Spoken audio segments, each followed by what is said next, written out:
Hello everyone. This is our last unit, that is electrochemistry part 2. 3 unit अपनी हो चुकी हैं. Now what is electrochemistry? It is the branch of physical chemistry which deals with the relations between electrical and chemical phenomena. ठीक है, this is electrochemistry. तो इस part 2 में हम क्या क्या स्टडी करेंगे. देखो, first topic is Kulras law of independent migration of ions. This is Kulras law of independent migration of ions. Kulras concluded that each ion makes a definite contribution. किसको? To the molar conductance of electrolyte, but at infinite dilution. ठीक है, nature पर depend नहीं करेगी. किस पर? क्या कह रहे हैं कि ईच आयन अपना कंट्रीब्यूशन देगा to the total molar conductance. हर एक आयन का अपना अपना कंट्रीब्यूशन होगा उस मोलर कंडक्टेंस में. वो डिपेंड नहीं करेगा कि आयन का नेचर कैसा है. ठीक है, अब जो इंडिविजुअल कंट्रीब्यूशन है किसका? आयंस का. इंडिविजुअल कंट्रीब्यूशन है आयंस का towards the total molar conductance, उसको हम क्या को बोलते हैं? Limiting molar ionic conductance. This is limiting molar ionic conductance. Means this individual contribution of an ion towards the total molar conductance of the electrolyte is called the limiting molar ionic conductance. Clear? Now what is Kulras law? The limiting molar conductance of an electrolyte at infinite dilution means, infinite dilution means when concentration कितनी होगी? Infinite. Infinite dilution. ठीक है, concentration क्या होगी? Sorry, zero. Infinite dilution में हम क्या कर रहे हैं? डाइल्यूट कर रहे हैं, सोल्यूशन को डाइल्यूट कर रहे हैं. ठीक है, सोलवेंट ज़्यादा ऐड कर रहे हैं तो कंसंट्रेशन कितनी हो जाएगी? अबाउट जीरो को अप्रोच करेगी. So the limiting molar conductance of an electrolyte eight infinite dilution is the sum of the limiting molar ionic conductance. अभी जो ऊपर डेफिनेशन की थी, is the sum of limiting molar ionic conductance of the cations and the anions. दोनों क्या ही सम कर देंगे हम. and each multiplied with the number of ions. each multiplied with the number of ions present in one formula unit of the electrolyte. देखो क्या कह रहा है ये? कोई भी इलेक्ट्रोलाइट लिया है, जैसे हमने यहाँ पर लिया है AXBY, ये हमारा क्या है? इलेक्ट्रोलाइट है. तो कुलर्स लॉ क्या कहता है कि इस इलेक्ट्रोलाइट का जो लिमिटिंग मोलर कंडक्टेंस निकालेंगे वो क्या होगा? जो आयंस हैं इसमें, जो आयंस बन रहे हैं उनका individually limiting molar ionic conductance cation का भी एनएन का भी ऐड कर देते हैं. यहाँ दिख भी रहा है, ऐड कर देंगे और हर एक को उससे जो यहाँ आयंस प्रेजेंट है उसके नंबर से मल्टीप्लाई कर देंगे. ठीक है, तो AXBY इज द इलेक्ट्रोलाइट. इसका निकालेंगे molar conductance at infinite dilution. Means ये लगा देंगे हम एट इनफाइनाइट डाइल्यूशन. इसकी वैल्यू क्या आएगी? X lambda A Y positive. A हमारा, ठीक है, वाई पॉजिटिव कैटायन हो गया, प्लस वाई. बी कितने आयंस थे? वाई बी आयंस है. Lambda Y B X negative, ये हो गया anions. This is Kohlrausch law. ठीक है, देखो यहाँ पर क्या क्या है? जो लैम्डा एम है ये क्या है? Limiting molar conductance of electrolyte. Lambda nought A Y plus means cation के लिए ये क्या है? आयंस का कॉन्ट्रीब्यूशन है टू द मोलर कंडक्टेंस. तो क्या है ये? The limiting molar ionic conductance of the cation. Similarly, this is for anion, the limiting molar ionic conductance of the anion. Clear? Example लेते हैं. For example, NaCl, sodium chloride. This is an electrolyte. तो इसके ऊपर हम क्या करते हैं? Coolers law apply करते हैं. Now this is lambda m naught, limiting molar conductance. This is equal to lambda note Na positive cation के लिए plus lambda note Cl negative, क्योंकि Na भी एक ही था, Cl भी एक ही था. ठीक है, तो जो वहाँ पर XY की वैल्यू थी वो क्या होगी? 1 होगी यहाँ पर.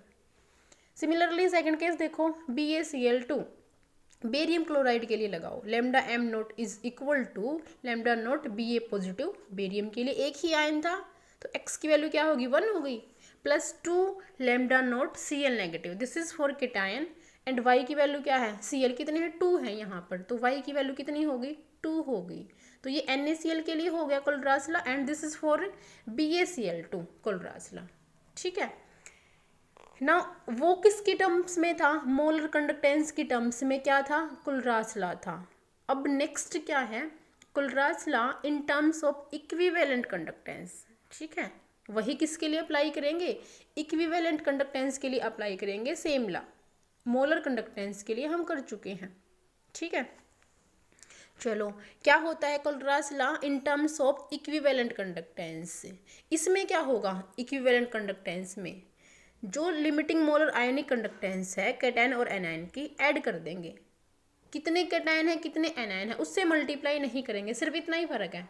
इसमें क्या था, जितने भी कैटायन है एक्स कैटायन है तो एक्स से मल्टीप्लाई कर दी, वाई एनायन है तो वाई से मल्टीप्लाई कर दी। लेकिन इसमें क्या है, अगर हम कोलेरासला इक्विवेलेंट कंडक्टेंस पर अप्लाई करते हैं तो उससे मल्टीप्लाई नहीं करना पड़ेगा, कैटायंस और एनायंस से मल्टीप्लाई नहीं करना पड़ेगा। ठीक है, so the definition becomes the equivalent conductance of an electrolyte at infinite dilution, clear, is the sum of two values, one depending upon the cation and other upon the anion। cation और anion की जो value है उसी का सम कर देंगे और वो क्या आ जाएगी, equivalent conductance at infinite dilution। Lambda naught C lambda naught A क्या है यहाँ पर, लिमिटिंग इक्विवेलेंट आयोनिक कंडक्टेंस है। फॉर केटायन के लिए C, फॉर एनायन के लिए A at infinite dilution. And this law is called the law of independent migration of ions. Starting में बोला था ना, क्या था ये, law of independent migration of ions. किसको बोलते हैं, Kohlrausch law in terms of equivalent conductance. ठीक है, क्यों बोलते हैं, क्योंकि इनफाइनाइट डाइल्यूशन पर जब हमने डाइल्यूस इनफाइनाइट कर दिया, बहुत सारा सॉल्वेंट ऐड करते जा रहे हैं, तो क्या होगा, डिसोसिएशन इलेक्ट्रोलाइट का कंप्लीट हो जाएगा। जैसे जैसे डाइल्यूशन करते हैं तो डिसोसिएशन ज़्यादा होता है, तो इनफाइनाइट डाइल्यूशन पर क्या होगा, डिसोसिएशन मैक्सिमम कंप्लीट हो जाएगा। It means there are no inter ionic effects. ठीक है, अगर आयंस डाइल्यूशन ज़्यादा है तो आयंस दूर दूर है तो उनके बीच में इंटरेक्शन 0 के बराबर होगा, so that each ion migrate to the electrode independent. ठीक है, of the nature of the other ion, independently move करेगी, दूसरा जो आयन है उसके नेचर पर डिपेंड नहीं करेगी, क्योंकि डाइल्यूशन इनफाइनाइट है, दूर दूर है आयन से, तो इंडिपेंडेंटली मूव करेगी टूवर्ड्स द पर्टिकुलर इलेक्ट्रोड। ठीक है, that's why it is called law of independent migration of a ions. Clear, देखो ये है लैम्डा इक्विवेलेंट। ठीक है, means equivalent conductance is equal to lambda m molar conductance divided by V plus Z plus. Similarly for anion lambda equivalent is equal to lambda m divided by V negative Z negative. This is for anion, lambda m is molar conductance, lambda equivalent conductance, V plus V negative हमने क्या लिए हैं, cations और anions के स्टोकियोमेट्रिक number हैं ये, क्या है, stoichiometric number of cations and anions. And Z क्या है, चार्ज है, Z plus means charge on cation, Z minus means charge on anion. Obvious, cation पर जितना चार्ज होगा किसके बराबर होगा, एनायन पर जितना चार्ज है, तो ये इक्वल हो जाएगा, V plus Z plus is equal to V negative Z negative, equal हो गया ये। तो यहाँ पर lambda equivalent is equal to lambda m nought divided by total charge on the cation और एनायन। ठीक है, मीन्स क्या होता है, ये n फैक्टर होता है, क्या होता है, n फैक्टर, या इसको बोल सकते हो आप वैलेंसी फैक्टर। ठीक है, तो ये हो गया relation between equivalent conductance at infinite dilution and molar conductance at infinite dilution.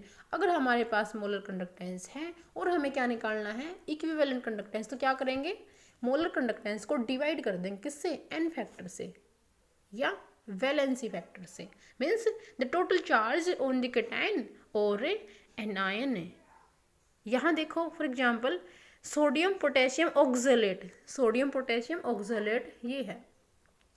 ठीक है, तो इसमें एन फैक्टर क्या है, इसका एन फैक्टर क्या है, कितना चार्ज है Na पर, सोडियम 1 पॉजिटिव के 1 पॉजिटिव, ठीक है, टोटल चार्ज 2 है यहाँ पर, ठीक। एन फैक्टर की वैल्यू क्या है, 2 है।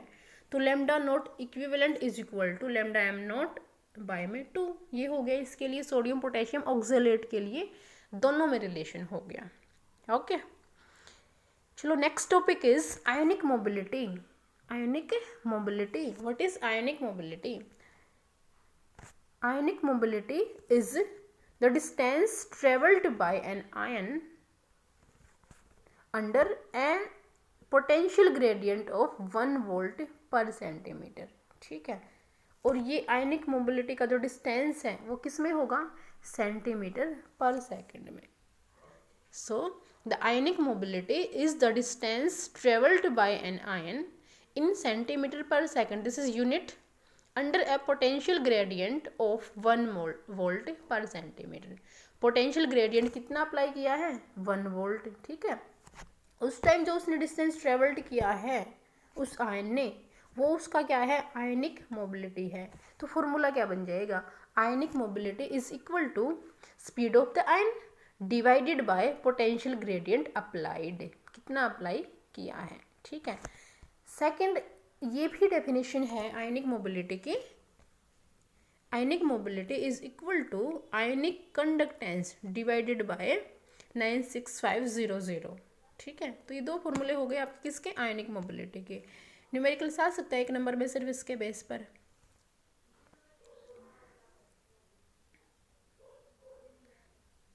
Now the topic is calculation of A molar ionic conductance. जो मोलर आयोनिक कंडक्टेंस है कैलकुलेट कैसे करेंगे किसी भी इलेक्ट्रोलाइट के लिए, ठीक है, कैलकुलेशन के लिए।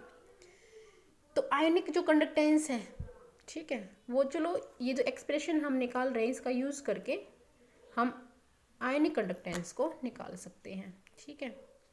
हमें पता है कि जो आयनिक कंडक्टेंस है, अब ये आयनिक कंडक्टेंस और नोट लगाया है, मीन्स इसका मतलब है एट इनफाइनाइट डाइल्यूशन। क्या मतलब है इसका, एट इनफाइनाइट डाइल्यूशन। ये जो जीरो लगा रखी है इसका मतलब कंसंट्रेशन क्या है, ज़ीरो। अगर कंसंट्रेशन ज़ीरो है तो वो क्या होता है, इनफाइनाइट डाइल्यूशन होता है। इसलिए यहाँ पर क्या लगा रखा है, ये ज़ीरो लगा रखी है। तो आयनिक जो कंडक्टेंस है एट इनफाइनाइट डाइल्यूशन किसके प्रोपोर्शनल है, स्पीड के होने, है ना, हमने पढ़ा था लास्ट टाइम में कि ionic conductance at infinite dilution is proportional to speed of the ion, ठीक है। तो यहाँ पर आयनिक कंडक्टेंस किसकी, कैटायन की, प्रोपोर्शनल टू यूसी, और एनायन की u a, speed of anion speed of cation. Equal to बनाने के लिए कांस्टेंट ले आए, दिस इज के, तो lambda C naught is equal to K u c naught, this is for cation, and for anion lambda A note is equal to K u a naught. लेमडा क्या है यहाँ पर, आयोनिक कंडक्टेंस कैटायन और anion के लिए, और यू क्या है, आयोनिक मोबिलिटी, क्या है, आयोनिक मोबिलिटी है ये किसके लिए, कैटायन एंड एनायन के लिए। डिवाइड करो इसको, क्या हो जाएगा, lambda C nought divided by lambda A note is equal to u c nought divided by u a nought. Divide कर दिया हमने।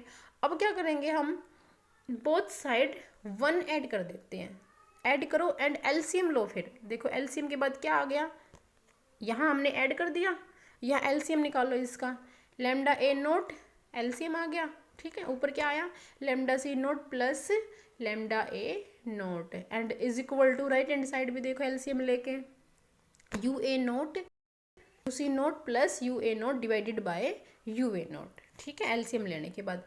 अब क्या करेंगे, इसका रेसिप्रोकल ले लेते हैं, ठीक है, न्यूमरेटर और डिनोमिनेटर को चेंज कर देते हैं। तो रेसिप्रोकल लो, इसका क्या आएगा, ऑब्वियस ये रिवर्स हो जाएगा, ये भी रिवर्स हो जाएगा। तो lambda A note divided by lambda C note plus lambda A nought, ये हो गया। और राइट हैंड साइड क्या हो जाएगा, यू ए नोट बाय में u c note plus u a nought, ये हमने क्या कर दिया, रेसिप्रोकल। अब देखो ध्यान से, ये जो फैक्टर है, ये जो फैक्टर है किसका फॉर्मूला है, ये ट्रांसपोर्ट नंबर निकाला था ना हमने। ट्रांसपोर्ट नंबर क्या होता है और उसका कैसे हमने फॉर्मूला निकाला था। तो this is transport number for anion, u a nought speed of anion divided by u c nought speed of cation plus u a nought speed of anion. ठीक है, तो ये क्या हो गया, एन ए हो गया, means transport number of the anion, ये हो गया ये। तो इसकी जगह क्या आ जाएगा, जो राइट हैंड साइड ये टर्म है अपनी, यहाँ क्या आ जाएगा, ट्रांसपोर्ट नंबर ऑफ एनायन। ठीक है, और लेफ्ट हैंड साइड देखो, लेफ्ट हैंड साइड क्या है, denominator lambda C note plus lambda A naught. According to Kohlrausch law क्या था ये, लैम्डा नोट इक्विवेलेंट। देखो ये रहा, यहाँ देखो आप ये ठीक है, तो इसकी वैल्यू क्या होगी, इसकी जगह क्या लिख सकते हैं हम, लैम्डा नोट इक्विवेलेंट। तो देखो यही चीज़ वहाँ पर पुट करो, वही चीज़ पुट करो, क्या आएगा, ये हमने पुट कर दी कि ये इसके इक्वल है। तो ये जो इक्वेशन है becomes lambda A note divided by lambda equivalent naught is equal to n A. तो transport number for anion is equal to lambda A note by lambda equivalent. ठीक है, तो ये क्या है, मोलर कंडक्टेंस निकाल सकते हैं, किसके लिए, एनायन के लिए। ठीक है, निकालो यहाँ पर लैम्डा ए नोट एनायन की मोलर कंडक्टेंस, उसको रीअरेंज कर लिया ना, is equal to n a transport number of anion multiplied by lambda equivalent, means equivalent conductance at infinite dilution, ये आ गया। Similarly for cation, similarly for cation, तो क्या बना फॉर्मूला, देखो यहाँ पर limiting ionic conductance of an ion, this is limiting ionic conductance of an ion.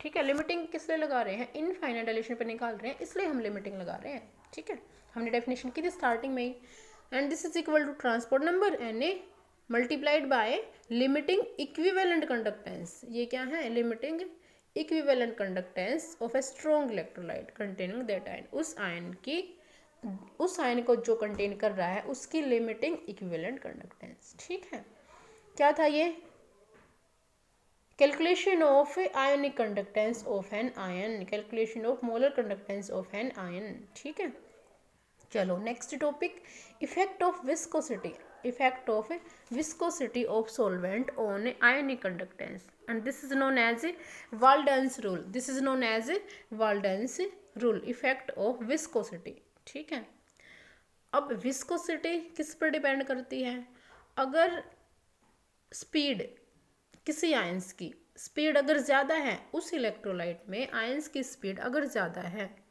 ठीक है, तो वो जो सॉल्यूशन है ना उसकी विस्कोसिटी कम है, it means viscosity means dense, ये समझ सकते हो, विस्कोसिटी मीन्स जैसे डेंस सॉल्यूशन होता है।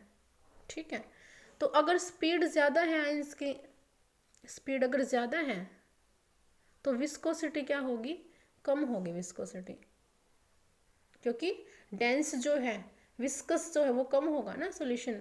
अगर स्पीड कम है, क्या है, अगर स्पीड ही कम है तो विस्कोसिटी ज़्यादा होगी, मीन्स विस्कस है सॉल्यूशन, जो आयंस है वो मूव ही नहीं कर पा रहे, स्पीड कम है उनकी। क्लियर, तो effect of viscosity of solvent on an ionic conductance पर क्या फर्क पड़ेगा, greater is the viscosity of solvent, अगर विस्कोसिटी ज़्यादा है तो मोबिलिटी स्पीड पर डिपेंड करती है ना, स्पीड और मोबिलिटी डायरेक्टली प्रोपोर्शनल होते हैं, तो अगर विस्कोसिटी ज़्यादा है तो मोबिलिटी क्या होगी, कम होगी, अगर मोबिलिटी ही कम है तो आयनिक कंडक्टेंस कम होगी, क्योंकि अभी फॉर्मूले में हमने निकाला किस पर डिपेंड कर रही थी, आयनिक कंडक्टेंस किस पर डिपेंड कर रही थी, उस आयन की मोबिलिटी पर डिपेंड कर रही थी। ठीक है, तो विस्कोसिटी ज़्यादा हमें पता है, मोबिलिटी कम होगी, स्पीड कम होगी उस आयंस की, और अगर मोबिलिटी कम है तो आयनिक कंडक्टेंस भी कम होगी। तो क्या है ये, अगर सॉल्वेंट की विस्कोसिटी का इफेक्ट ऑन आयनिक कंडक्टेंस। ठीक है, इसको मैथमेटिकली लिख लेते हैं कि क्या होगा, lambda plus nought n nought eta nought is equal to constant है, लैम्डा नोट नेगेटिव के लिए eta nought is equal to constant है। ठीक है, यहाँ ये एनायन के लिए कैटायन के लिए दोनों को प्लस करेंगे तो भी कॉन्स्टेंट है, और ये हमारा क्या है, कोलरास लॉ लगा लेते हैं, क्या है ये, लैम्डा इक्विवेलेंट नोट। ठीक है, limiting equivalent conductance and eta nought is equal to constant. ठीक है, तो यहाँ से इसी फॉर्मूले से क्या बन जाता है, इसी फॉर्मूले से वाल्डेंस रूल आ जाता है। क्या है Walden's rule? The product of the limiting ionic conductance of an ion, ठीक है, and the coefficient of viscosity, eta क्या था यहाँ पर, coefficient of viscosity of the medium is constant, यही है वाल्डेंस रूल। या फिर another definition, the product of the equivalent conductance of an electrolyte and the coefficient of viscosity of medium is constant. तो दोनों बार डेफिनेशन लिख रखी यहाँ पर, ठीक है, कोई भी कर लो, कि प्रोडक्ट किसकी होगी, लिमिटिंग आयनिक कंडक्टेंस की एंड कोफिशिएंट की, वो क्या होगी, हमेशा कांस्टेंट वैल्यू आएगी। This is known as a Walden's rule, this is known as a Walden's rule. किस में आएगा ये आएगा effect of viscosity, means Walden's rule क्या बताता है, विस्कोसिटी का इफेक्ट बताता है, किसके ऊपर, आयनिक कंडक्टेंस के ऊपर। Clear? Last is effect of temperature and pressure on ionic conductance. Ionic conductance के ऊपर विस्कोसिटी का इफेक्ट देख चुके हैं, अब ये है टेम्परेचर और प्रेशर का इफेक्ट। कैसे अफेक्ट करेगा टेम्परेचर, कैसे अफेक्ट करेगा प्रेशर, किसको, आयनिक कंडक्टेंस को, ठीक है। So ionic conductance increases with increase of temperature, temperature increase करेंगे, मोबिलिटी बढ़ेगी, स्पीड बढ़ेगी, आयंस की स्पीड बढ़ेगी, तो क्या होगा, आयनिक कंडक्टेंस भी इंक्रीज होगी। क्लियर? तो ionic conductance increases with increase of temperature. अब प्रेशर का effect, ionic conductance decreases, ionic conductance decreases with increase in pressure which is again considered to be due to increase in viscosity. अगर pressure increase करेंगे ना, pressure अगर increase कर रहे हैं तो विस्कोसिटी इंक्रीज होगी, विस्कोसिटी इंक्रीज होगी, और अगर विस्कोसिटी इंक्रीज होगी तो आयनिक कंडक्टेंस डिक्रीज हो जाती है, ठीक है, क्योंकि मोबिलिटी डिक्रीज हो जाती है। तो प्रेशर इंक्रीज करने से तो आयनिक कंडक्टेंस डिक्रीज हो रही है, एंड टेम्परेचर इंक्रीज करने से आयनिक कंडक्टेंस इंक्रीज हो रही है, ठीक है। और विस्कोसिटी का हम देख ही चुके हैं, विस्कोसिटी इंक्रीज करेंगे तो आयनिक कंडक्टेंस डिक्रीज होगी, ठीक है। तो ये हो गया आपका effect of temperature and pressure on ionic conductance and viscosity का इफेक्ट, उसमें वाल्डेंस रूल आया था।